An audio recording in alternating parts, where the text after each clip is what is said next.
예, 안녕하십니까. 반갑습니다. 저는 여러분들하고 15시간에 걸쳐서 회계 원리를 같이 공부할 서민수라고 합니다. 제 이름은 서민수라고 합니다. 보통 이 회계를 처음 접하시는 분들은 많이 힘들어들 하십니다. 그리고 이 회계학이라고 하는 것이 원래 경영학의 한 분야로 출발은 했지만 많은 분들이 대부분 마케팅이라든지 아니면은 인사관리라든지 전략 쪽을 많이 공부하시거든요. 그런데 제가 이제 그동안 회계를 이제 공부해 보면서 그 다음에 또 제가 회계를 강의하고 연구해 보면서 느꼈던 것은 이 회계는 어떤 비즈니스의 기본이다라는 생각을 갖게 되었습니다. 그래서 여러분들하고 같이 이 15시간에 걸쳐서 그리고 여러분들은 회계를 처음 접하시는 분이라는 가정을 하고 쉽게 그래서 설명을 드리도록 하겠습니다. 예. 그러면은 저희가 이제 전체적으로 이제 공부할 내용들 15가지 모듈에 대해서 한번 보도록 하겠습니다. 저희가 이제 오늘은 그 보시는 바와 같이 이 모듈 1 회계의 기본부터 시작을 하게 됩니다. 그래서 모듈 1 회계의 기본에서는 회계의 정의 혹은 회계의 종류, 그 다음에 회계에 대한 어떤 그 여러 가지 파생된 부분들에 대해서 학습을 할 것이고요. 그 다음에 모듈 2에서는 회계의 순환 과정, 이 어카운팅 사이클이라고 합니다. 이 어카운팅 사이클은 9가지 단계로 구성이 되어 있습니다. 9가지 단계. 그래서 9 사이클이라고 하는데 이 9개의 사이클에 대해서 학습을 하시게 됩니다. 이 회계의 순환 과정에서는 저희는 한 4시간 정도의 시간을 저희가 들여서 공부하시게 됩니다. 그 다음에 그 과정이 끝나시게 되면은 모듈 3에서는 포괄 손익 계산서라고 해서 많이들 들어보신 거 있으실 겁니다. 기업의 어떤 경영 성과라든지 혹은 실적이라든지 이런 것들에 대해서 이제 보여주는 손익 계산서를 학습을 하시게 됩니다. 그 다음에 모듈 4에서는 재무 상태표 일반에 대해서 학습을 하시게 됩니다. 우리가 많이들 들어보셨을 것 같아요. 대차대조표란 말을 우리가 그동안 많이들 사용했거든요. 대차대조표라고 많이들 사용을 했죠. 그 다음에 이것을 영어로 하게 되면 우리는 이 밸런시트이라고 합니다. 밸런시트라고 하는데 많이 경제신문에서 많은 분들이 나와서 혹은 이 주식과 관련된 분들이 많이들 나와서 신문에서 많이들 말씀들을 하세요. 그래서 대차대조표가 어떻다, 재무상태표가 어떻다 이런 말씀들을 많이 하시거든요. 그래서 이 재무상태표는 이 액면 그대로 해석을 하게 되면 재무적 상태를 보여주는 재무보고서가 되는 겁니다. 그래서 이 재무상태표 일반에 대해서 저희는 1시간 정도 이제 학습을 하시게 됩니다. 그 다음에 이 밑에 있는 모듈 5부터 모듈 8까지, A까지 이 부분 있지 않습니까? 이 부분은 이 재무상태표 개정 중에서 일반적으로 기본적이고도 중요한 내용들에 대한 부분입니다. 그래서 이 재무상태표의 개정 중에서 매출채권이라고 하는 개정을 학습하시게 됩니다. 그 다음에 이 재무상태표 개정 중에서 재고자산이라고 하는 개정에 대해서 공부하시게 됩니다. 그 다음에 이 모듈 7에서는 재무상태표에서 유형자산이 개정에 대해서 학습을 하시게 됩니다. 또 모듈 8, 모듈 8에서는 무형자산이라고 하는 개정에 대해서 학습을 하시게 됩니다. 저희가 만약에 여러분들께서 어떤 회사가 궁금하다. 그리고 어떤 회사가 무엇을 가지고 있는지 궁금하다. 이렇게 이제 생각을 많이 하실 수가 있거든요. 그럴 때 보실 때 만약에 우리 회사가 뭐 삼성전자다 혹은 현대자동차다 아니면은 효성이다라고 하게 되면 전부 다 제조업체입니다. 이런 업체들은 제조업 기반인데요. 그러면은 과연 그런 회사들은 어떠한 자산을 많이 가지고 있을까? 라고 이런 부분이 이제 나오게 되거든요. 그래서 이제 보시는 바와 같이 우리가 각 계정들을 이제 학습하는 것이 그 회사를 이해하는 첫걸음이다라고 보시면 되시겠습니다. 그 다음에 이 모듈 9에서는 자본에 대해서 학습을 하시게 됩니다. 많은 분들이 들어보셨을 거예요. 야, 자본이 튼튼하냐, 그리고 자본금은 얼마나 있느냐, 뭐 이런 얘기도 많이 하시거든요. 그래서 우리는 이 모듈 9에서는 자본이라고 하는 계정에 대해서 학습을 하시게 됩니다. 그래서 여기까지 말씀드리게 되면은 모듈 4부터 시작해서 모듈 9까지는 재무상태표와 관련된 내용들이라고 보시면 됩니다. 그래서 보통 우리가 이런 얘기들을 합니다. 우리가 회계를 공부한다. 이런 얘기 많이 들어보셨을 겁니다. 예, 회계를 공부한다는 것은 다른 것이 아니라 재무상태표, 즉 대차 대조표를 공부하는 겁니다. 그래서 제가 이제 다른 기업이라든지 학교에 나가서 강의를 할 때 주로 제가 포인트를 주는 쪽은 재무상태표, 대차대조표입니다. 이 손익계산서는 우리가 공부하는 것이 아닙니다. 손익계산서는 그냥 우리가 이렇게 읽어보고 그래서 이 회사가 얼마나 이익이 났느냐라고 정도 이렇게 보는 정도만 되시면 될 것 같고요. 실제로 저희가 회계를 공부한다는 것은 재무상태표, 대차대조표를 공부하는 거다라고 이렇게 보시면 되시겠습니다. 그 다음에 모듈 10에서는 현금 흐름표를 학습하시게 됩니다. 많이들 들어보셨을 거예요. 저희가 이 글자 액면 그대로 보시게 되면은 저희가 현금, 우리가 캐시라고 하죠. 현금 흐름, 이것은 캐시 플로라고 합니다. 그럼 잘 생각해 보십시오. 현금과 현금 흐름의 차이가 무엇인지. 현금은 지금 여러분들이 지금 주머니에 지금 100만 원이 있다. 그런데 1시간 후에 이 100만 원이 80만 원이 될 수도 있고 혹은 120만 원도 될 수 있습니다. 그래서 보시는 바와 같이 현금이 만약에 제가 어떤 시작 시점에서 현금이 100만 원이 있었다. 그런데 1시간이 흐르고 나니까 끝 시점에서 엔드 시점에서 현금이 80만 원으로 변화가 될 수도 있고요. 그 다음에 현금이 120만 원이 될 수도 있습니다. 그러면 여기서 변화가 발생하게 됩니다. 그래서 첫 번째 케이스 보게 되면은 100만 원이 80만 원으로 현금이 바뀌게 되면은 실제 이 현금은 마이너스 20만 원이 되는 거겠죠. 그 다음에 두 번째 케이스 현금이 100만 원에서 시작을 해서 현금이 120만 원이 된다면은 이것은 플러스 20만 원이 되게 됩니다. 요 마이너스 20만 원과 플러스 20만 원을 우리는 현금 흐름이라고 하게 됩니다. 기업들이 보통 신문에서 이런 얘기들 많이 합니다. 기업들이 장기적으로 경영을 할 수도 있고요. 혹은 기업이 단기적으로 경영을 할 수도 있습니다. 그때 보통 회사가 위기가 닥치면은 보통 경영진들이 내놓는 경영 이슈가 뭐냐면은 현금 흐름 위주 경영이라는 말을 많이 하게 됩니다. 즉 현금 흐름은 단기적 경영을 우리가 추구할 때 쓰는 이 개념이 되게 되는 것이죠. 예. 그 다음에 마지막 모듈 11에서는 재무제표 작성 실습을 하게 됩니다. 그래서 다시 한번 우리 전체 모듈은 11개의 모듈로 구성이 되어 있고요. 저희는 15시간에 걸쳐서 이 내용들을 학습하게 됩니다. 다시 한번 요약 한번 해드리도록 하겠습니다. 첫 번째 모듈 1에서는 회계의 기본에 대해서 학습을 할 겁니다. 이 회계의 기본에서는 저희는 회계의 종류나 회계의 정의, 그 다음에 인식이라고 하는 부분, 여러 가지 기본적인 부분을 학습하게 됩니다.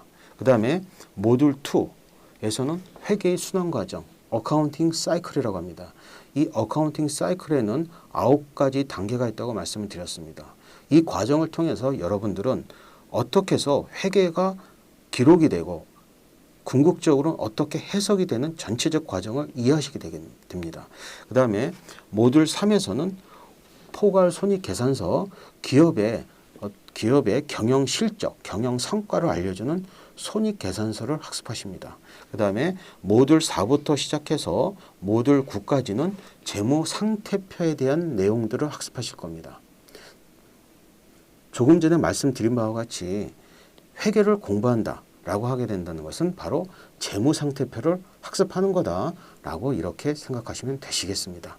그 다음에 모듈 10에서는 현금 흐름표를 학습하시게 됩니다. 그래서 여기서 말씀드리는 것 같이 손익계산서, 그 다음에 재무상태표, 그 다음에 현금 흐름표, 이 세 가지를 합쳐서 우리는 3대 재무제표라는 말을 쓰게 됩니다. 3대 재무제표라는 말을 쓰게 됩니다. 그래서 우리가 만약에 여러분들이 혹시라도 주식 투자에 관심이 있다. 혹은 어떤 회사에 취업을 하고 싶다. 어떤 회사 거래를 하고 싶다라고 할 때는요. 재무제표를 통해서 보는 것이 가장 좋습니다. 그런데 보시는 바와 같이 재무제표는 하나가 아닙니다. 세 가지로 구성이 되어 있습니다.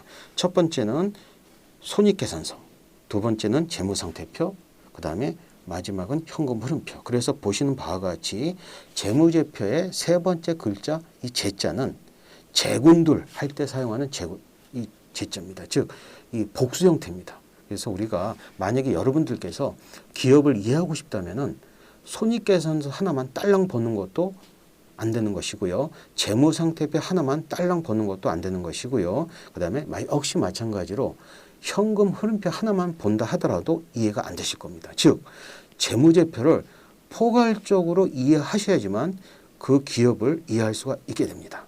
예, 이렇게 말씀을 드렸고요. 그래서 우리가 전체적으로는 11개의 테마를 가지고 학습을 할 것이다. 이렇게 생각을 하시면 되시겠습니다. 그럼 저희가 여러분들은 회계를 처음 접하시는 거라고 가정을 하고 회계의 가장 기본적인 부분들을 1시간에 걸쳐서 한번 다뤄보도록 하겠습니다. 그래서 우리가 회계의 기본, 그것이 첫 번째 모듈이 됩니다. 혹시 여러분들께서 회계를 들어보셨을 거라고 많이 회계는 들어는 봤지만 회계가 과연 어떻게 정의되고 있는지에 대해서는 많이들 궁금하실 것 같습니다. 그래서 한번 제가 간단하게 한번 써보도록 하겠습니다. 보통 우리가 회계라고도 하죠. 우리가 회계라고 하는데 영어로 한번 써보겠습니다. 영어로는 accounting, accounting라고 우리가 합니다. 다시 말씀드리지만 회계는 accounting입니다. account가 아닙니다. 이게 현재 진행형이 아니라 accounting 이 자체가 회계라고 하는 고유한 이 단어가 됩니다. 근데 이 단어는 두 가지로 구분이 됩니다. 이 AC라는 말은 이것이 이 gather라는 말입니다. gather. 이 gather란 말이 어떤 의미입니까? 모으다라고 하는 이런 의미가 되겠죠. 그다음에 counting, 이것은 넘버입니다. numbers. 그래서 우리가 회계의 어원을 우리가 보게 되면은 숫자를 모으는 일. 이것을 우리는 회계의 어떤 어원이라고 보시면 되겠습니다. 하지만 회계가 과연 이렇게 간단하게 정의가 되느냐? 절대 그렇지 않습니다. 예, 회계가 우리는 크게 두 가지 정의로 구분됩니다. 첫 번째는 우리가 프로세스로 정의가 됩니다. 프로세스로 정의가 됩니다. 두 번째는 시스템으로 정의가 됩니다. 보통 여러분들께서 이제 회계를 처음 접하시고 이제 학습을 하시게 되는데 회계가 과연 무엇이냐? 이 회계의 정의거든요. 회계가 무엇이냐라고 하게 되면은 아주 숫자다. 이렇게 말씀하셔도 안 되시는 거고요. 그 다음에 숫자를 모으는 거다라고 해도 정확한 정의가 되지 않습니다. 그래서 회계는 뭐다? 프로세스다라고 일단 정의를 하시는 게 맞습니다. 그렇다면은 회계를 프로세스라고 정의했다면 과연 이것이 무슨 프로세스인가? 그래서 프로세스 오브입니다. 그럼 프로세스 오브인데 과연 무슨 프로세스냐 이거죠. 첫 번째는 무엇을 하냐? 레코딩, 기록을 하는 겁니다. 레코딩이라고 하죠. 기록하는 거. 여러분이 만약에 친구들한테 돈을 꽂았다고 생각을 한번 해보도록 하겠습니다. 그러면은 내가 친구한테 돈을 꽂았습니다. 그러면은 여러분들은 무엇을 해야 됩니까? 여러분들께서는 이것을 머릿속에서 기억하는 것은 기억을 할 수가 없습니다. 그럼 어떻게 할 것이냐? 어떤 장부가 있을 겁니다. 장부가 있겠죠. 여러분들한테 어떤 장부가 있을 겁니다. 장부. 우리가 이 장부를 보통 뭐라고 하냐? 보통 북이라고도 하고요. 혹은 회계에서는 전문적으로 이 저널이라고 하는 이 용어를 씁니다. 저널. 그래서 여러분들은 만약에 친구랑 거래를 한다. 즉 친구한테 돈을 꽂은다. 이것은 즉 친구에게 돈을 대여해 준다는 거죠. 그럼 여러분들은 뭘 할 것이냐? 장부에다가 첫 번째 기록을 하셔야 됩니다. 몇 월 며칠 날, 즉 시간이라고 하는 것이 들어가겠죠. 시간이라고 하는 것이 들어갈 겁니다. 몇 월 며칠 날, 그 다음에 금액이 들어가겠죠. 금액, 그 다음에 거래 내용이 들어갈 겁니다. 거래 내용. 그래서 여러분들은 어떤 장부에다가 친구와 거래한 내용을 어떻게 하셔야 됩니까? 기록을 해 두셔야 됩니다. 근데 그 기록을 요새는 어떻게 합니까? 대부분 컴퓨터에다 기록을 하게 되죠. 그래서 많은 이 회계 소프트웨어가 존재하게 됩니다. 그래서 우리나라 같은 경우는 보통 대한민국에서는 이 더존이라고 하는 프로그램이 상당히 유명하죠. 그 다음에 미국에서는 퀵북 이런 거, 퀵큰 이런 여러 소프트웨어가 존재하게 됩니다. 그래서 장부에다 기록을 하게 되는 것이 첫 번째 일입니다. 만약에 여러분들께서 머리가 좋아서 친구한테 돈을 꽂았는데 이것을 몇 월 며칠 날 몇 시에 금액이 얼마고 그 다음에 어떤 내용으로 돈을 꽂았고 그 다음에 친구가 언제 갚을 거다. 그 다음에 금리는 얼마를 받기로 했다. 이런 내용들을 기억할 수 있다면 좋겠지만 이건 불가능하게 됩니다. 그렇기 때문에 어떻게 해야 된다? 반드시 첫 번째는 레코딩을 해 주셔야 됩니다. 두 번째, 레코딩을 했습니다. 그런데 다른 친구가 또 오게 됩니다. 다른 친구가 와서 또 돈을 꿉니다. 그 다음에 또 다른 친구가 와서 돈을 꾸고요. 그 다음에는 첫 번째 친구가 와서 어떻게 합니까? 또 돈을 갚습니다. 그래서 어떻게 해야 되냐? 돈을 꾸고 돈을 갚고 이런 여러 가지 프로세스가 있게 됩니다. 그런데 돈을 꼬가는 것이 있고 또 돈을 갚는 행위가 있는데 이런 것들을 어떻게 할 거냐? 이런 것들을 서로 간에 나누어서 적어야 되겠죠. 그래서 우리 이것을 분류라고 하죠. 그래서 우리가 전문적인 용어로 클래스파잉이라고 이 단어를 쓰게 됩니다. 클래스파잉. 그래서 여러분들이 이 현금이라고 하는 이 항목이 들어보셨을 겁니다. 현금이라는 것이 있을 수 있고요. 그 다음에 공장이라는 것도 있을 수 있습니다. 그 다음에 재고, 물건 이런 것도 있을 수가 있겠죠. 이런 것들을 보시면은 어떻게 한다? 요것들이 하나의 항목이 됩니다. 요거를 통해서 분류가 되는 것이죠. 그래서 어떤 것은 현금이고 어떤 것은 받을 돈이고 어떤 것은 공장이고 어떤 것은 주식이고 이렇게 구분이 되는 겁니다. 그래서 분류가 반드시 이루어져야 됩니다. 그 다음에 어떡합니까? 한 달이 됐건 혹은 1년이 지나게 되면은 이것들을 전체적으로 요약하는 작업이 필요하죠. 그래서 서머라이징 작업이 필요한 거죠. 서머라이징 작업이 필요하게 됩니다. 이 서머라이징 작업을 하는 거죠. 그 다음에 서머라이징 하게 되면은 내가 어떤 친구한테 돈 얼마를 꽂았고 그 다음에 얼마를 받았고 이런 것들을 일목요연하게 우리가 볼 수 있게 됩니다. 그래서 지금 제가 여기서 써드린 것처럼 앞글자만 한번 따보도록 하겠습니다. 첫 번째 글자 무슨 글자? 첫 번째 글자는 레코딩입니다. R자입니다. R 레코딩. 두 번째 글자는 C, 클래시파잉의 C입니다. 그 다음에 세 번째 글자는 S, summarizing입니다. 이것을 한국말로 하게 되면은 기록, 레코딩, 두 번째 분류, 클래시파잉, 세 번째 summarizing. 이 세 가지가 바로 이 프로세스가 바로 회계로 정의가 됩니다. 그래서 우리가 회계는 뭐냐라고 하게 되면은 회계는 저는 이렇게 간단하게 한번 정의를 한번 해보도록 하겠습니다. 요 위에 거는 지워드리고요. 회계는 저 같으면 이렇게 한번 정의해 보도록 합니다. 그래서 제가 기업에 나가서 여러 기업에서 근무하는 이 임직원들한테 요구할 때는 이렇게 한번 암기 한번 해보라고 합니다. 회계는 무엇이냐? 회계는 프로세스다. 근데 프로세스인데 어떤 프로세스냐? RCS라고 하는 프로세스다라고 이렇게 암기하라고 합니다. 그래서 회계는 뭐 숫자다라고 얘기하는 것은 잘못됐다. 회계는 뭐다? 이 프로세스다. 그래서 이 레코딩 기록을 하고 그 다음에 분류를 하고 클래시파잉하고 그 다음에 이 서머라이징하는 이 프로세스를 우리는 회계로 정의한다. 이것은 제가 정의한 것이 아니라 미국 회계협회가 있습니다. 아메리칸 어카운팅 어소시에이션이라고 하는 이 미국 회계학 협회가 있는데요. 이 미국 회계학 협회에서 한 데피니션, 정의가 됩니다. 그래서 여러분들이 만약에 회계를 처음 시작하시는 입장에서 회계가 무엇인가라고 이제 생각해 보시면은 회계는 뭐다? 예, 프로세스다. 근데 어떤 프로세스냐? 기록을 하고 그 다음에 분류를 하고 그 다음에 요약을 하는 프로세스다라고 이렇게 간단하게 말씀하시면 되실 것 같아요. 혹시 이런 얘기 들어보셨나요? 예, 옛날에 이것도 한번 지어보도록 하겠습니다. 예, 지금은 아주 오래된 얘기지만 제가 처음에 직장 생활을 시작한 것이 이 1994년도에 이 직장 생활을 시작했습니다. 직장 생활을 했는데요. 처음에 직장 생활을 한 곳이 은행인데 그 은행에서 보면은 이 옛날에는 뭐 엑셀이라든지 혹은 이 파워포인트라든지 하는 이 시스템이 존재하지 않았습니다. 그때는 이렇게 무슨 전표를 사용해서 이렇게 입출입 기록을 남겼거든요. 근데 제가 처음에 은행에서 일을 할 때 궁금했던 것이 전표의 종류가 이 세 가지가 있었습니다. 전표의 종류가 세 가지가 있었습니다. 근데 이 세 가지가 어떻게 됐느냐? 첫 번째는 빨간 색깔, 이 레드가 있었습니다. 빨간 색깔.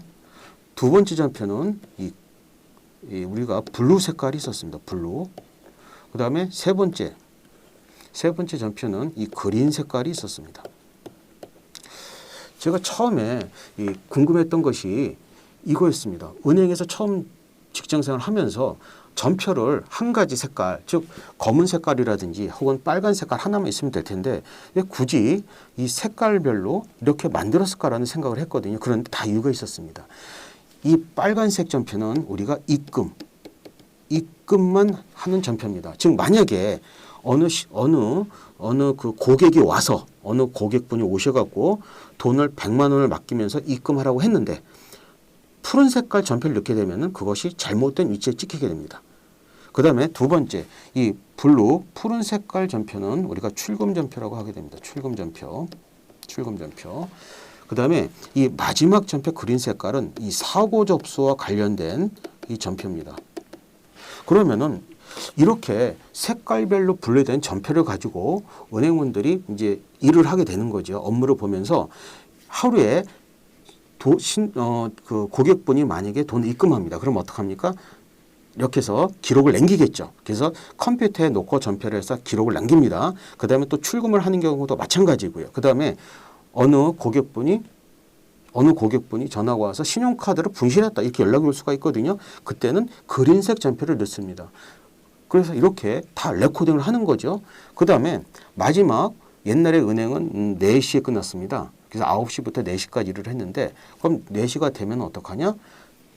그 은행원들은 이 색깔별로 이렇게 책상에다가 분류를 하게 됩니다.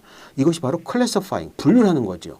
그 다음에 이 빨간색 전표는 모으고 그 다음에 파란색 전표 따로 모으고 그 다음에 이 녹색 전표 따로 그린 색깔 따로 전표 모아서 이것을 합산을 하게 됩니다. 즉 서머라이징을 하게 되죠. 그러면은 집을 일찍 갈 수가 있습니다.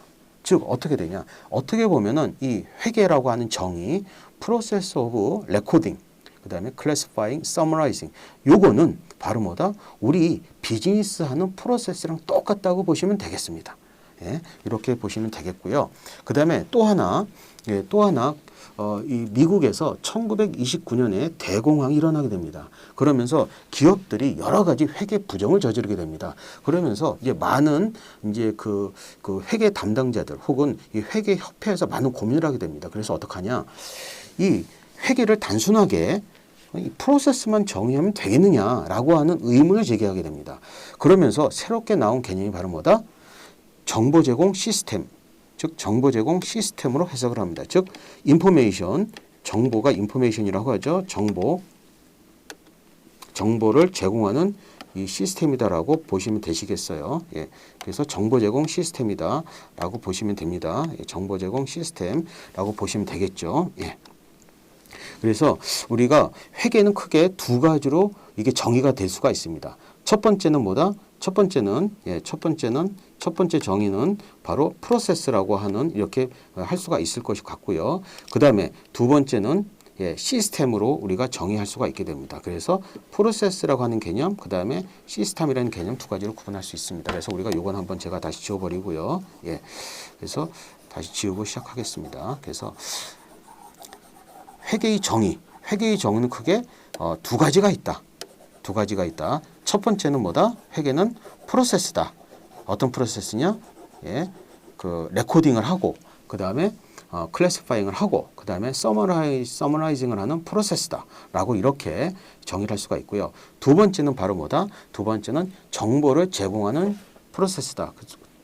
굳이 정보라고 하면 어떤 정보냐? 재무 정보가 되겠죠. 그래서 우리가 Financial Information Providing System, 그래서 우리가 영어로 하게 되면은 Financial, 우리가 Financial이라고 합니다. Financial Information, 이 Information 정보죠. Information, 그 다음에 정보를 제공한다. 이게 Providing System이라고 하죠. 그래서 Providing System에서 우리가 보통 얘기할 때 회계를 이렇게 정의를 합니다.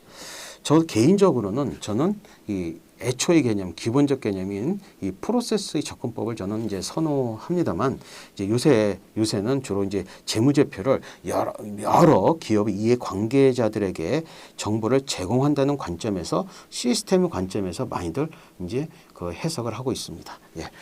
그 다음에 이제 회계의 정의는 여기까지 이제 마치고요. 이제 우리가 회계의 종류에 대해서 알아보도록 하겠습니다.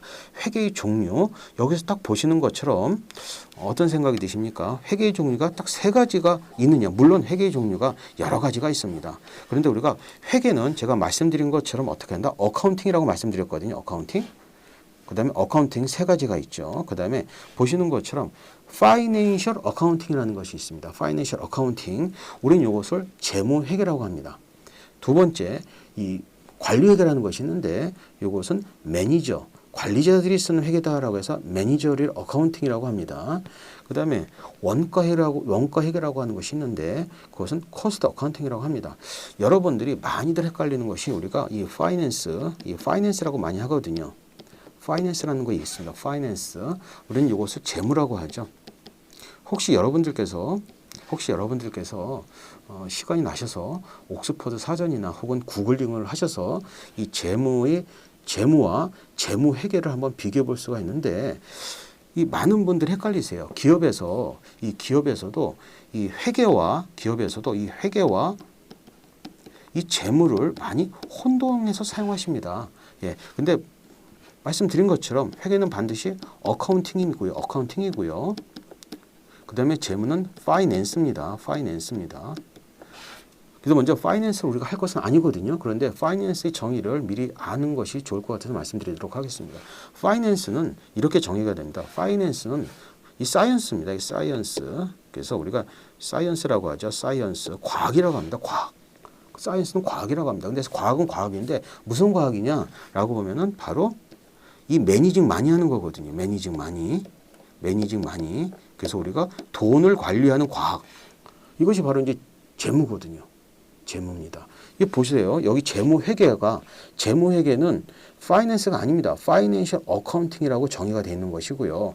파이낸스는 이것은 과학입니다. 그래서 사이언스 오브 매니징만이라고 이제 정의를 합니다. 그래서 저는 이제 전공을 원래 회계학 전공은 아니고요. 저는 원래 재무 전공입니다. 근데 이 재무 전문가라고 해서 이 회계 전문가는 아니거든요, 원래. 예. 그런데 많은 분들이 착각들을 하세요. 이 회계와 회계를 잘하면은 재무도 잘하겠거니라고 한 이런 생각을 하는데, 저희는 지금 회계 원리를 하고 있습니다. 그래서 회계 원리, 재무를 하는 것이 절대 아니다라고 말씀을 드리고요. 나중에 여러분들이 더 시간이 되셔서 이제 공부하신다면은 재무를 아주 깊이 있게 공부하시면 재밌을 것 같습니다. 다시 재무 회계로 돌아와서요.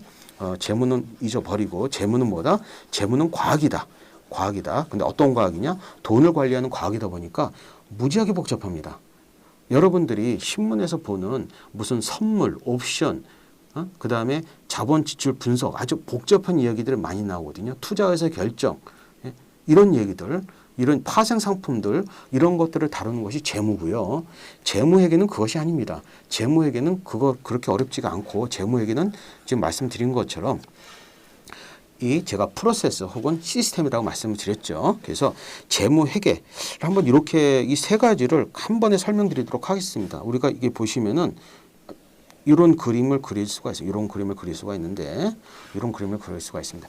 여러분들께서 만약에 조그만 어떤 사업을 한다라고 한번 가정을 한번 해보도록 하겠습니다. 그러면은 여러분들은 물건을 팔겠죠.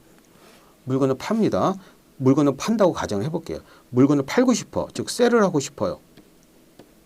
물건을 판매하고 싶습니다. 즉 판매를 해서 매출액을 올리고 싶은 거죠. 그런데 첫 번째 가장 기본적인 게 무엇일 것인가요? 예. 여러분들이 만약에 물건을 만들어서 파는 제조업이 아니라 이런 볼펜이라고 가정해 볼까요? 이 볼펜을 100원에 사와서 한 150원, 한 200원에 판다고 가정해 볼까요?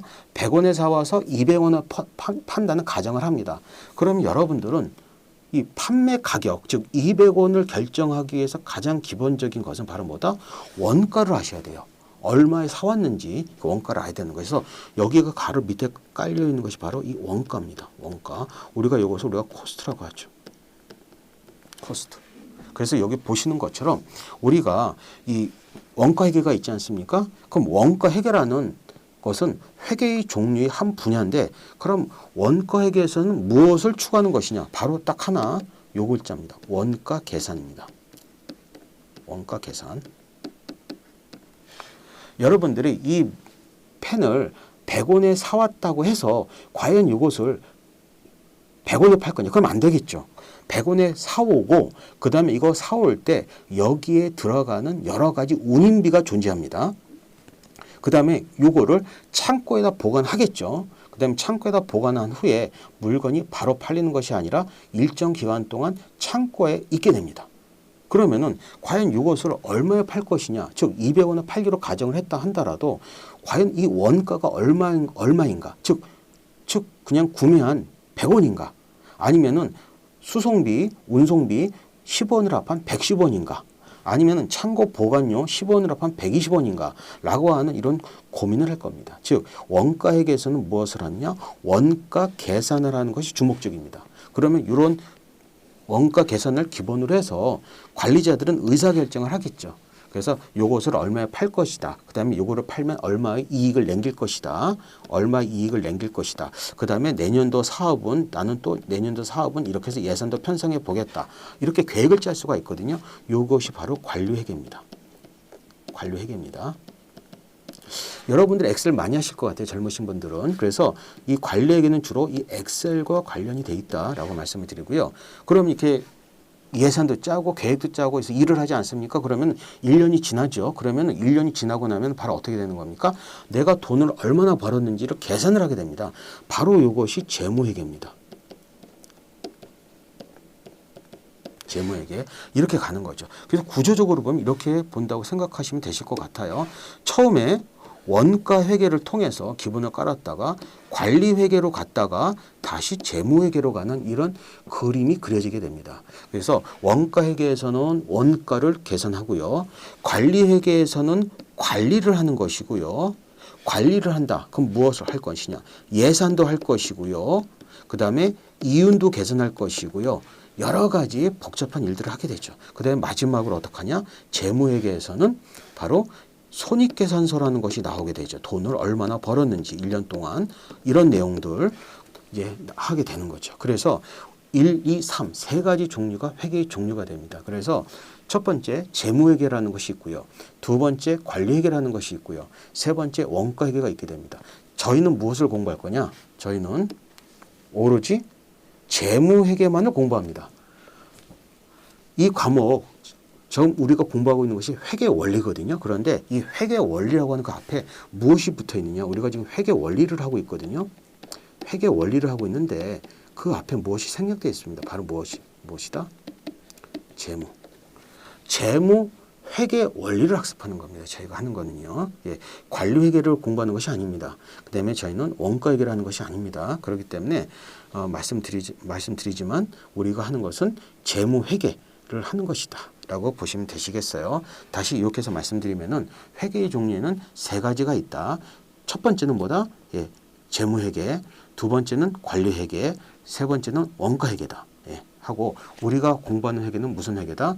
재무회계라고 이렇게 생각하시면 되시겠습니다. 그 다음에 다음 장 넘기도록 하겠습니다. 예.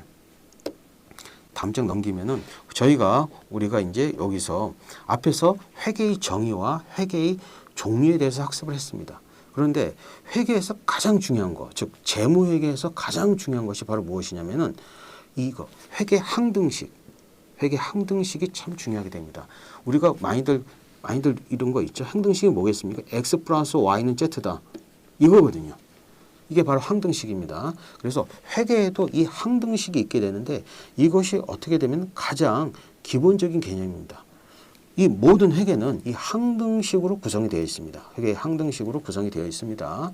예, 그래서 이 회계의 항등식을 좀 지금 힘드시더라도 이게 암기를 해 놓으신다면은 나중에 학습하시는데 상당한 도움이 되겠다라고 말씀을 드려서 요것을 요 부분을 암기할 것을 추천해 드립니다. 그래서 회계 항등식은 뭐다? 여기 보시는 것처럼 어떻게 돼 있다? 자산이라고 하는 것은 부채 더하기 자본이다.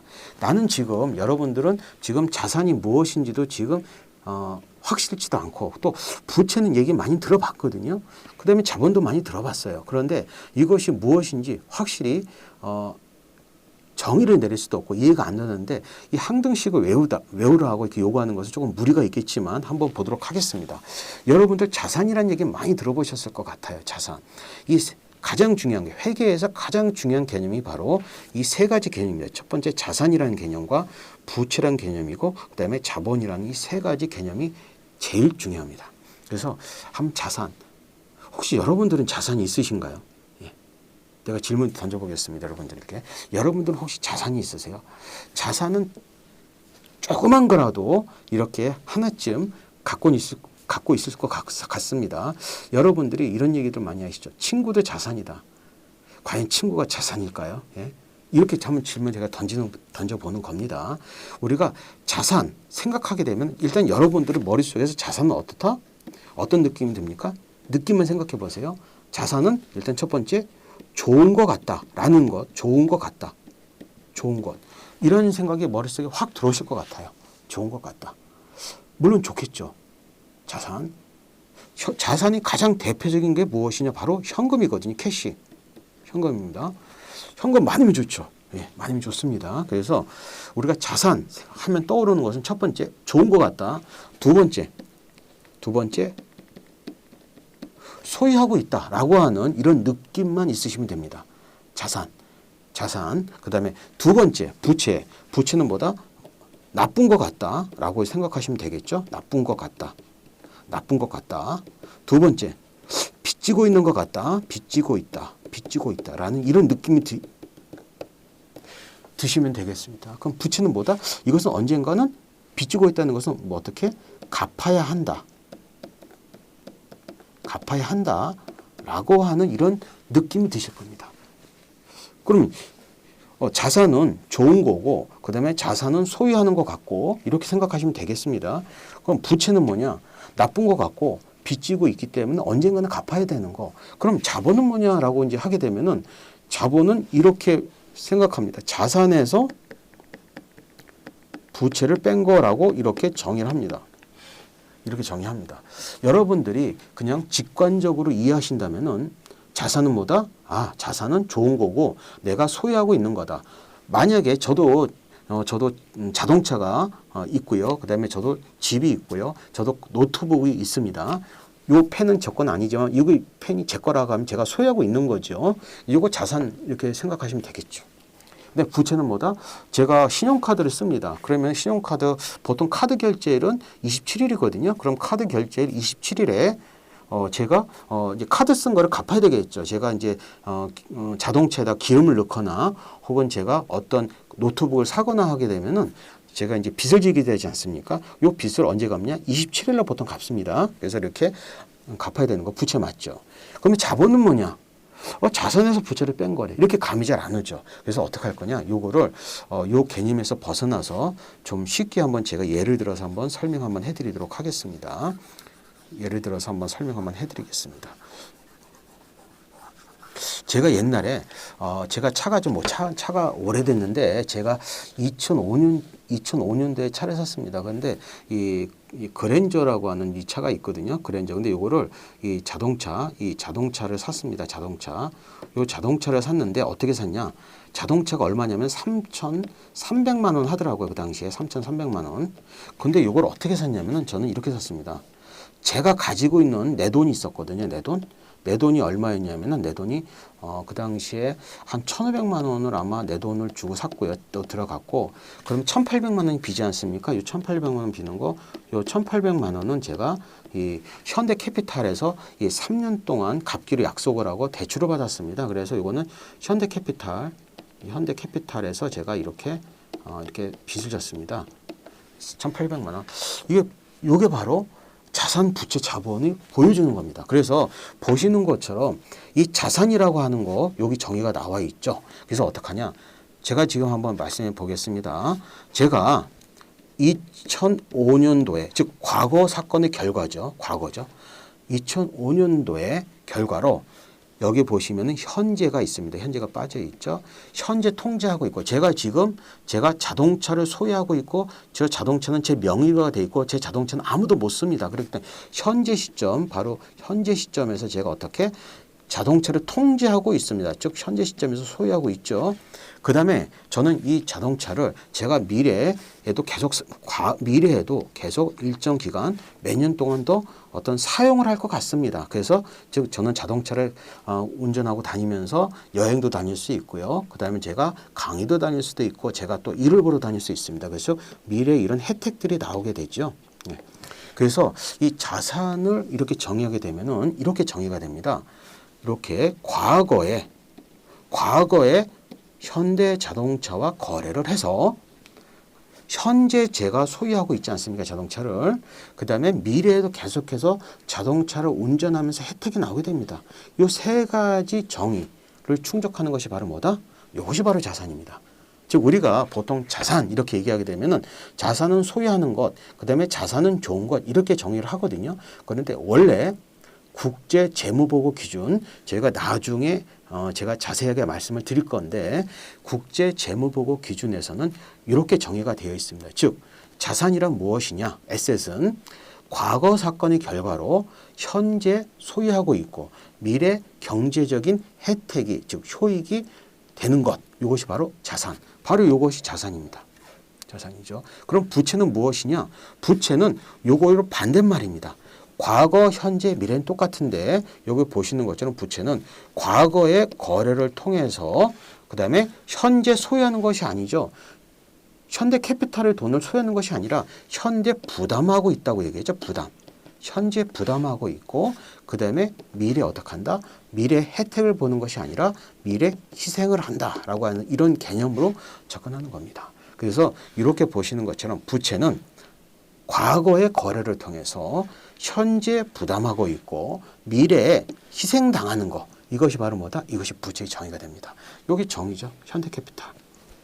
부채죠. 그 다음에 그럼 자본은 뭐냐? 자본은 정의가 안 돼 있습니다. 자본은 어떻게 정의된다? 자본은 자산에서 부채를 빼서 계산되는 것이 자본이다라고 이렇게 보시면 되시겠습니다. 그래서 다시 한번 말씀드릴게요.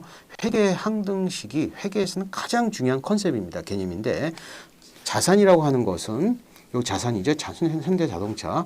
이게 3,300만 원은 어떻게 구성이 되냐? 부채, 즉 현대캐피탈 1,800만 원과 내 돈, 내가 투입한 돈, 자본 1,500만 원이 더해져서 3,300만 원이 구성되는 그림이다. 라고 보시면 되겠고요. 자산은 뭐다? 과거의 거래의 결과로 그 다음에 현재 소유하고 있고 미래 혜택 받는 것. 이것이 자산이고요. 부채는 바로 뭐다? 과거의 거래를 통해서 그 다음에 현재 부담하고 있고 미래 희생당하는 거라고 이렇게 정의가 될 수 있겠습니다. 자본은 마지막으로 자산에서 부채를 차감한 거 이렇게 간단하게 정의가 될 수가 있겠습니다. 여기서 요거를 여러분들이 계속해서 좀 기억해 달라고 요청을 드리도록 하겠습니다.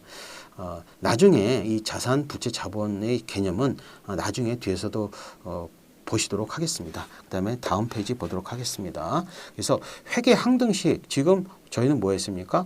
자산, 부채, 자본을 했거든요. 자산, 부채, 자본. 자산 이꼬르 부채 더하기 자본이다 라고 이렇게 생각하셔도 되고요. 여러분 어떻게 생각하시면 된다? 제가 그려드린 그림이죠. 이렇게 그림을 그리고 여기다가 자동차 하나 그리고 그렇죠. 그 다음에 여기다가 뭘 그려요? 뭐 현대캐피탈 혹은 은행 이렇게 은행한테 빚진 거, 그다음에 이것은 내 돈 이렇게 그려놓고 해도 될 것 무방합니다. 이게 회계의 첫 번째 항등식이고요. 그다음에 회계의 두 번째 항등식이 존재합니다. 이것은 여러분들이 너무나 좀 쉽게 이해할 수 있는 건데 이런 그림은 여러분들 많이 보셨을 것 같아요. 예, 매출에서 뭐 어떻게 한다? 비용을 빼면은 뭐가 나온다? 이익이 나오거나 혹은 이 손실이 나온다. 이런 그림 많이 보셨을 것 같아요. 우리들이 여러분 이런 얘기 많이 하죠. 이익이 얼마가 났느냐라고 얘기들 많이 얘기하거든요. 이익이 얼마가 났느냐 이런 얘기를 할 때 바로 어떻게 합니까? 예, 이익은 계산을 하는 겁니다. 이익은 이익이 났는지 혹은 손실이 났는지 반드시 계산을 하셔야 돼요. 근데 계산 어떻게 할 거냐? 매출액에서 비용을 빼야 됩니다. 예를 들어서 내가 매출을 내가 100원을 올렸습니다. 매출 100원을 올렸고요. 그 다음에 전체 비용이 80원이 들어갔습니다. 80원. 그렇다면 이익은 얼마가 나는 거겠죠? 이익은 20원이 나는 거겠죠. 예. 여러분들이 착각하기 쉬운 게 바로 뭐냐면은 요 이익이란 개념과 현금이라고 하는 개념을 동일시하는 경우에 문제가 됩니다. 이익이란 개념, 이익이라고 하는 것은 계산을 하는 것이고요. 이렇게 현금이라고 하는 것은 그대로 있는 거, 존재하는 겁니다. 현금은 그대로 존재하는 거거든요. 근데 여러분들은 많이들 헷갈리세요. 이익이 얼마가 났느냐, 얼마나 벌어들였느냐, 돈을 얼마를 벌었느냐라고 얘기할 때 이것을 현금, 캐시랑 동일시하게 받아들이시는데 이익은 영어로 하게 되면 프로핏입니다. 영어로 하게 되면 프로핏입니다. 그 다음에 손실을 영어로 하게 되면은 손실은 로스라고 합니다. 우리가 로스라고 합니다. 제가 지금 말씀드린 여기 있는 현금, 이것은 캐시 아닙니까? 예, 캐시. 분명히 다르죠. 분명히 다른 용어가 되는 겁니다. 즉 여러분들께서 혹시 나중에 사업을 한다. 그래서 내가 과연 얼마를 벌었느냐. 그 계산하는 것은 이익을 계산하는 것이고요. 그 다음에 현금 있는 거랑 다릅니다. 왜? 현금이라는 것은 은행에서 대출을 받아와도 현금 있을 수가 있거든요. 예, 그렇기 때문에 여러분들은 반드시 이익이라고 하는 거와 현금이라는 것을 헷갈리면 안 된다. 근데 왜 많이 헷갈렸을까라고 제가 생각을 해봤어요. 많은 기간 동안. 그것은 바로 돈이라는 이 글자 때문에 그렇습니다. 돈을 번다. 이런 얘기할 때 우리가 이것을 많이라고 하지 않습니까? 많이라고 합니다. 그 많이를 얘기할 때 이 많이가 어떨 때는 프로핏의 개념으로 사용되기도 하고 어떨 때는 현금의 개념으로 사용되게 하기 때문에 이렇게 혼돈된 이런 개념이 나올 수밖에 없지 않나라고 생각을 해봅니다. 그래서 우리가 돈을 번다. 예? 돈을 번다. 라고 할 때 중요한 게 번다거든요. 번다. 이 번다가 영어로 뭐겠습니까? 여러분들 번다. 이게 실제로는 earn이라고 하는 글자입니다. 영어로 보면 earn. 벌어들이다 라고는 earn이거든요. 근데 earn cash란 말은 이게 연결이 되지 않습니다. earn은 뭐다? earn 매출 이렇게 가는 겁니다. 그렇기 때문에 우리가 돈을 벌어들인다 라고 할 때 그 돈은 캐시라기보다는 바로 뭐다? 이게 바로 매출 혹은 이익 이런 개념으로 접근하는 것이 맞다라고 말씀을 드리도록 하겠습니다. 그래서 우리가 여기가 수익이라고 나와 있죠. 수익. 이 수익이라는 단어가 바로 매출입니다. 매출. 그래서 우리가 매출하게 되면 영어로 어떻게 쓰죠? 저희가 sales라고 하는 단어를 쓰지 않습니까? sales. 그런데 어떤 경우는 여기다가 revenue라는 단어도 붙입니다. revenue. 단어를 붙여서 sales revenue 이렇게 해서 우리는 이것을 매출이라고도 하기도 하고요. 그 다음에 그냥 sales를 뺍니다. sales를 빼고 revenue 이렇게 해서 우리가 이것을 수익이라고 하기도 하고 그 다음에 그냥 revenue를 빼서 sales 이렇게 해서 매출 이렇게도 합니다. 그래서 많이들 헷갈리세요. 왜 헷갈리냐면은 수익과 이익을 헷갈리십니다. 지금 여기 보시는 것처럼 어떻습니까?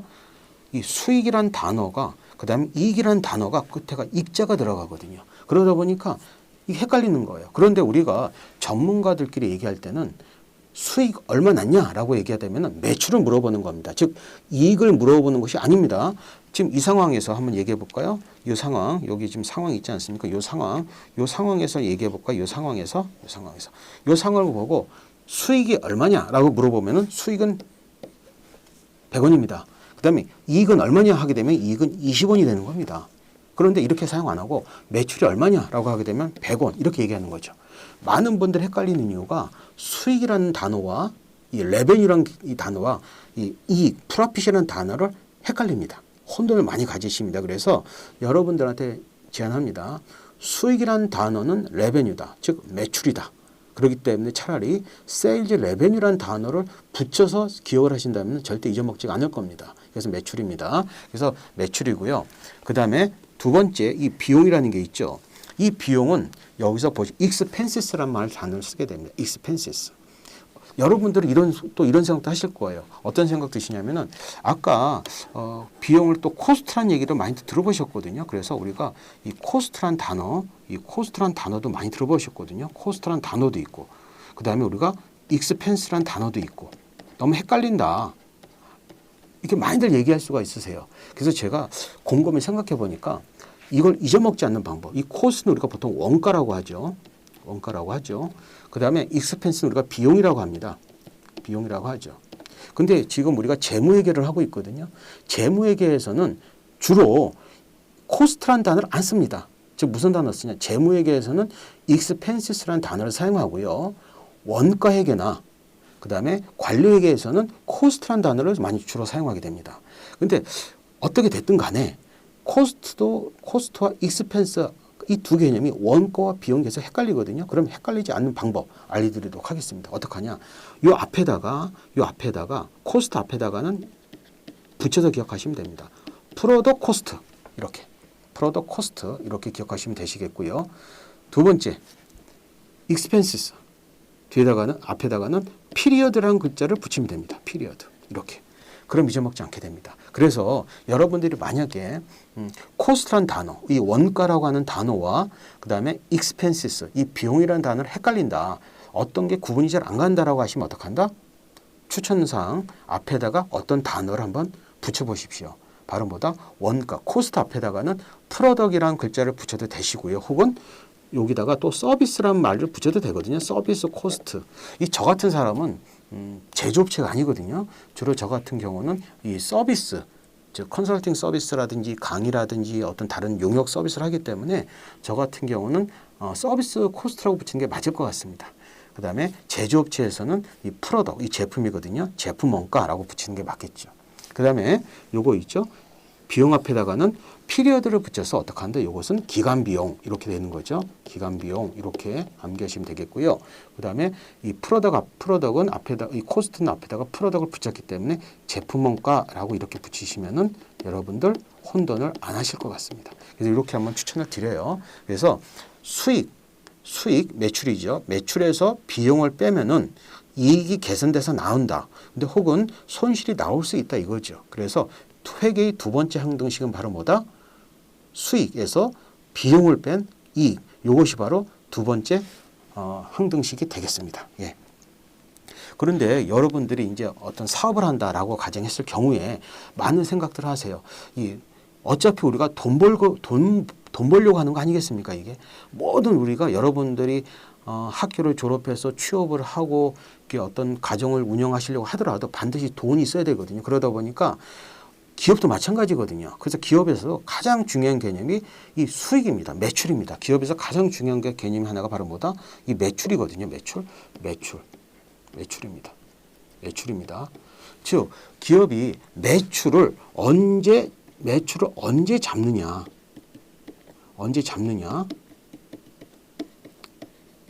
이 부분이 가장 중요한 부분이 되겠죠. 매출을 언제 잡느냐.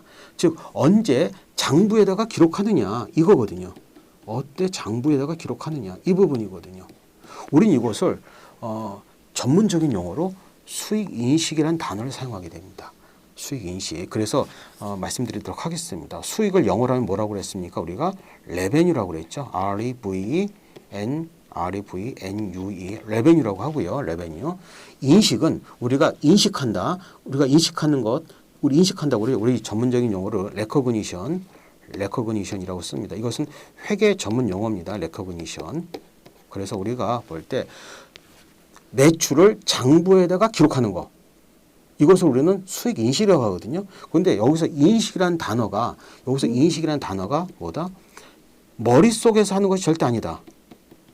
머릿속에서 인식하는 게 아닙니다. 어떻게 한다? 장부에다가 반드시 기록해야 돼요.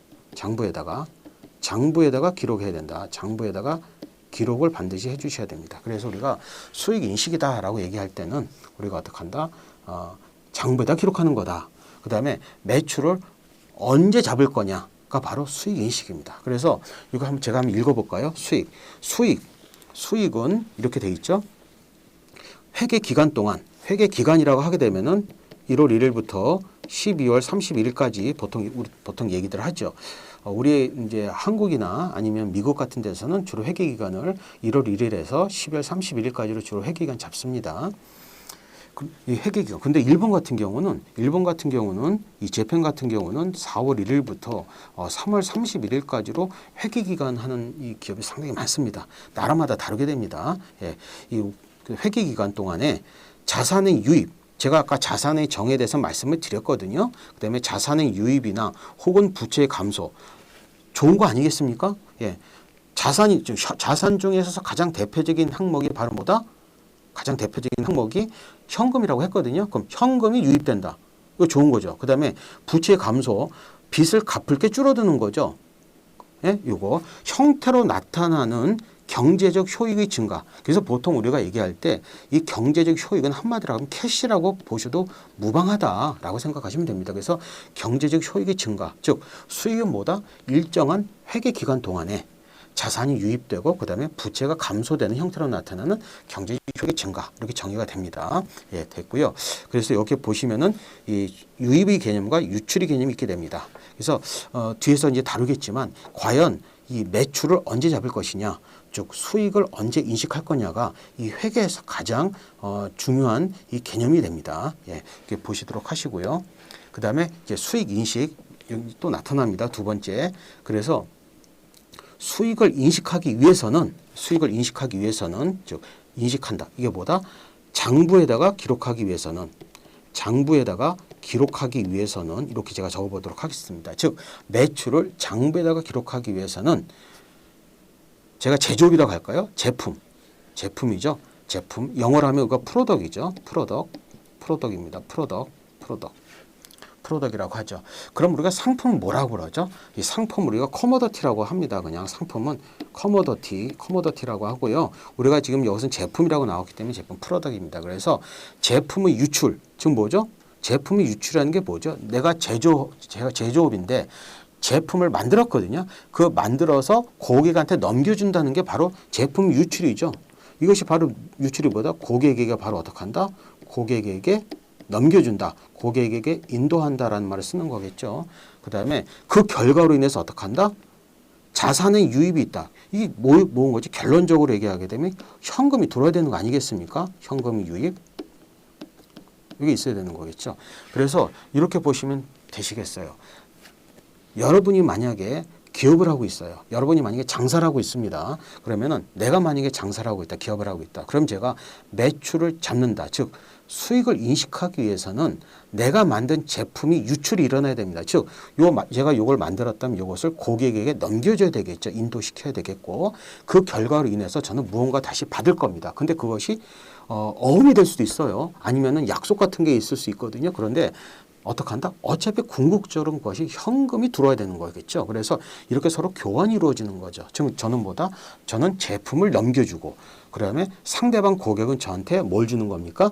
현금을 주는 것이겠죠. 그래서 이것이 반드시 있어야지 바로 매출을 잡을 수 있다. 그래서 여기서 가장 중요한 글자가 바로 두 번째 단락에 있는 바로 요 글자입니다. 그래서 한번 제가 요거 읽어보도록 하겠습니다. 대가를 받을 권리가 확정되었을 때, 즉 이게 뭡니까? 대가를 받을 권리. 즉 이게 바로 뭐죠? 이게 바로 내가 요거를 100원에 판다 가정했을 경우에 요 대가를 받을 권리는 100원을 받을 권리 아니겠습니까? 100원을 받을 권리, 즉 100원을 수취할 권리. 이 받을 권리가 확정된다. 예? 그럼 뭐다? 확정되기 위해서는 어떻게 하냐? 제가 이 물건을 상대방한테 팔아야 되는 거거든요. 예, 팔아야 됐을 때 어떻게 한다? 이때 실현되었다. 이 단어를 씁니다. 혹은 실현 가능하다라고 있습니다. 이것은 무슨 얘기냐? 지금 제가 100원이라는 단어를 썼거든요. 지금 무슨 얘기냐? 실현되었다라고 하는 것은 이것은 100원이 되었다라는 얘기입니다. 100원이 되었다. 그다음에 실현 가능하다는 것은 나중에 100원이 될 거다라고 하는 얘기거든요. 나중에 100원이 될 거다 하는 얘기입니다. 그래서 우리가 realized 이건 뭐가 있습니까? 실현되었다라는 얘기가 되는 것이고요. 실현 가능하다라고 하는 것은 realizable이 되게 됩니다. 그래서 여기서 우리가 좀 전문적인 용어로 미리 말씀드리면은 실현되었다라고 하는 것은 현금화가 되었다라고 되는 거죠. 즉 어떤 얘기냐? 제가 이 물건을 고객에게 100원에 넘겨주고 100원을 현금을 받은 거. 이것이 바로 우리는 그때 실현되었다라고 얘기하는 겁니다. 두 번째, 실현 가능하다는 얘기는 제가 이 물건, 이 제품을 고객한테 넘겨주고 그다음에 어떻게 한다?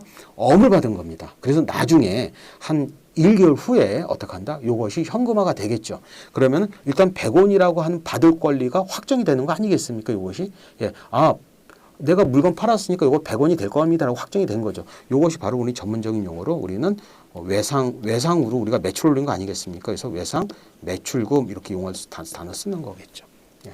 그래서 어떡할까요? 이 물건을 상대방 고객한테 넘겨줬다. 그 다음에 어떻게 한다? 그것이 현금을 받았다. 그럼 봐서 이것이 현금화가 되었다. 실현되었다. 두 번째, 요 100원이 나중에 받을 거다. 실현 가능하다. 이렇게 보시면 되겠고요. 그 다음에 마지막으로 나왔는 거 기업이 해야 할 의무 이행이 완료되었다. 이게 뭘까요? 이것이 바로 물건을 넘겨주는 거. 물건을 넘겨준다. 넘겨주는 거. 이것을 우린 전문적인 용어로 본다. 우리는 인도라고 하는 거거든요. 인도. 영어로 하게 되면 딜리버리. 그래서 혹시 여러분들이 혹시라도 어떤 주식 투자를 위해서 어떤 회사의 어떤 뭐 감사 보고서라든지 연차 보고서를 볼 수가 있거든요. 그런데 우리가 어느 회사가 매출을 언제 잡을 거냐가 상당히 중요합니다. 그래서 보통 제조업체 같은 경우는 어떻게 한다? 물건을 넘겨줄 때 매출 잡습니다. 그 다음에 서비스 업체들이 있겠죠. 서비스 업체들은 어떻게 한다?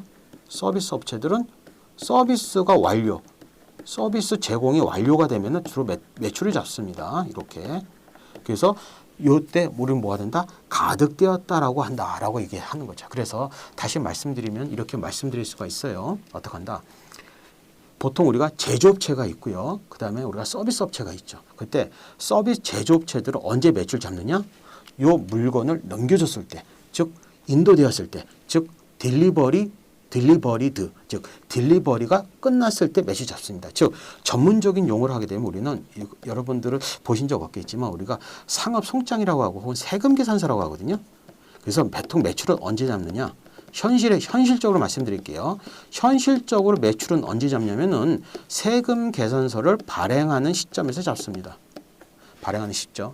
예, 그래서 세금 계산서를 발행한다. 즉 제가 요거를 고객한테 넘겨주지 않습니까? 100원에 넘겨줄 때 저는 그냥 넘겨주는 것이 아니라 요거 넘겨주면서 세금 계산서를 상대방 이메일로 보냅니다. 그럼 요때 바로 매출을 제가 장부에 기록할 수 있습니다. 하지만 현금은 언제 들어옵니까? 현금은 한 달 후에 들어올 수가 있고요. 혹은 6주 후에 들어올 수 있고 혹은 8주 후에 들어올 수 있습니다. 즉 매출에 인식하는 시점, 수익을 인식하는 시점과 현금이 유입하는 시점이 서로 다르게 되는 거죠. 그래서 우리가 보통 어떤 얘기합니까? 예, 가장 좋은 장사는 현금 장사다라고 얘기하는 겁니다. 어떻게 한다? 요거를 100원에 팔면서 세금 계산서 발행하자마자 현금 들어오는 거죠. 이게 바로 뭐다? 이거 바로 현금 박치기, 바로 현금주의 회계입니다. 즉 보통 여러분들이 음식점 가시지 않습니까? 음식점 가시면 어떡합니까? 예, 바로 음식 먹고 바로 결제를 하죠. 바로 그럼 돈이 빠져나가죠. 체크카드 같은 경우에서는. 그래서 이렇게 보시는 것처럼 어떻게 한다? 예, 현금이 오면은 바로바로 인식되는 거죠. 근데 우리는 바로 현금이 안 들어옵니다. 대부분 이 기업 간의 거래에 있어서는. 그 다음에 제가 지금 강의를 하고 있습니다. 강의를 하고 있는데 과연 제가 오늘 강의를 하고 과연 현금을 언제 받을 것인가 라고 하는 보면 다른 얘기죠. 저는 이 강의가 끝나고 나서 오늘 집에 가서 제가 세금 계산서를 발행할 수가 있고요. 혹은 저는 적어도 장부에다 기록할 겁니다. 나는 오늘 강의를 해서 매출이 얼마야 라고 해서 장부에다 기록을 해놓는 거죠. 하지만 그 부분과 현금이 들어오는 부분은 같지가 않습니다. 시점이. 그렇기 때문에 바로 회계적 이슈가 발생하는 거죠. 예, 그래서 이렇게 요 부분이 바로 뭐다? 수익의 인식이다. 그래서 다시 말씀드릴게요. 수익의 인식에서 가장 중요한 부분이 있습니다. 첫 번째는 바로 뭐다? 이 실현이라는 글자를 기억해 주시기 바랍니다. 실현. 요 실현을 내가 기억하기 어렵다라고 하게 되면은 무슨 단어 기억하시면 돼요? 캐시라는 글자를 기억하시면 됩니다. 두 번째, 뭐다? 이행이 완료되었다. 할 것 다 했다. 라고 하는 것이 바로 on이라는 글자거든요. 그래서 여러분은 두 가지 글자를 기억하시면 좋을 것 같아요. 내가 장부에다가 매출을 기록하기 위해서는 두 가지 글자. 첫 번째는 실현, 즉 실현되었다 혹은 실현 가능하다라고 하는 realizable이라고 하는 단어를 기억하시고요. 두 번째는 내가 할 만큼 다 했다. 내가 강의를 오늘 할 만큼 다 했다. 내가 이 물건을 넘겼다라고 하는 바로 가득되었다라고 하는 이 전문적인 용어입니다. 이 과정, 이 두 가지가 되면은 바로 어떻게 한다? 매출을 잡을 수가 있게 됩니다. 예, 그래서 이해되셨죠? 여러분들이 그냥 단순하게 내가 무슨 음식점을 한다 아니면 샌드위치를 한다, 샌드위치 샵을 조그만 거 한다 하더라도 어떻게 됩니까? 샌드위치를 만들어 갖고 샌드위치를 상대방한테 넘겨주죠. 그럼 그것이 바로 뭐가 되었다? 내가 할 만큼 다 했다. 바로 딜리버리가 되는 것이고요. 그 다음에 고객은 카드를 저한테 줘서 결제가 이루어지죠. 그것이 바로 금액이 확정되는 거죠. 실현된 거죠. 바로. 그래서 내가 물건을 제공하거나 제품을 제공하고 서비스를 할 만큼 다 하고 그 다음에 상대방은 저한테 대가를 지급하는 거. 그게 바로 매출의 인식 혹은 수익의 인식의 기본 조건이다라고 보시면 되실 것 같아요. 그래서 다시 이것이 반복돼서 나오고 있죠. 다음 장표에. 그래서 수익은 어떻게 한다? 다음에 두 가지 조건이 인식되었을 때 인식한다. 첫 번째는 바로 무슨 기준이다? 첫 번째는 실현 기준입니다. 즉 어떻게 한다? 금액을 합리적으로 추정하려면 반드시 이것이 언젠가는 캐시화 되는 거 아니겠습니까? 그래서 금액이 얼마인지 알아야 된다라고 하는 것이 실현 기준이고요. 두 번째 가득 기준은 할 만큼 했다. 할 만큼 했다라고 이렇게 생각하시면 되세요. 할 만큼 했다라고 이렇게 생각하시면 됩니다. 그래서 이 두 가지 기준으로 보면 돼요. 그래서 매출을 인식하기 위해서, 즉 수익을 인식하기 위해서, 즉 어떻게 한다? 한번 영어로 써볼까요? revenue recognition이 인식이라고 했어요. 장부 기록하는 거. revenue recognition 하기 위해서는 두 가지가 필요한데 첫 번째가 realize와 관련된 부분이 있고요. 두 번째가 바로 뭐다? 할 만큼 했다라고 하는 earning이라고 하는 이 부분이 있다. 이거 할 만큼 했다. 그래서 이 두 가지 부분이 충족이 되면은 바로 우리는 수익을 인식할 수가 있는 거죠. 그래서 여기 보시면은 수익의 인식 시점이 나오죠. 수익의 인식 시점에서는 갑자기 발생주의 회계가 나오네요. 뒤에서 설명을 드릴 겁니다. 발생주의 회계 뒤에서 설명드리는데 이 발생주의 회계라고 우리가 얘기하는데 그 앞에다 뭐가 발생하느냐라고 하는 얘기가 될 수 있겠죠. 무엇이 발생하느냐? 첫 번째, 현금이 발생했다고 하지 않습니다. 여러분 뭐라고 어떻게 하셔야 돼요? 매출이 발생했다. 혹은 비용이 발생했다 얘기하는 겁니다. 그래서 발생주의 회계라고 하는 것은 뒤에서 설명을 드릴 겁니다. 매출이 발생했다. 그 다음에 비용이 발생했다라고 하는 얘기를 쓰는 겁니다. 그래서 우리가 매출이 발생했다, 비용이 발생했다라는 용어를 쓰기 때문에 우리는 발생주의 회계라고 하는 거고요. 이것이 재무회계의 기본입니다. 그래서 이 발생주의 회계에서는 수익 창출 과정이 진행될 때마다 각각의 단계별로 수익을 인식해야 된다라고 하고 있어요. 이건 조금 이제 좀 어려울 수가 있죠. 어려울 수가 있습니다. 그래서 다음 시간에 이어서 우리가 그 어떤 수익의 어떤 단계별 인식에 대해서 살펴보도록 하겠습니다. 한 시간 동안 수고하셨습니다.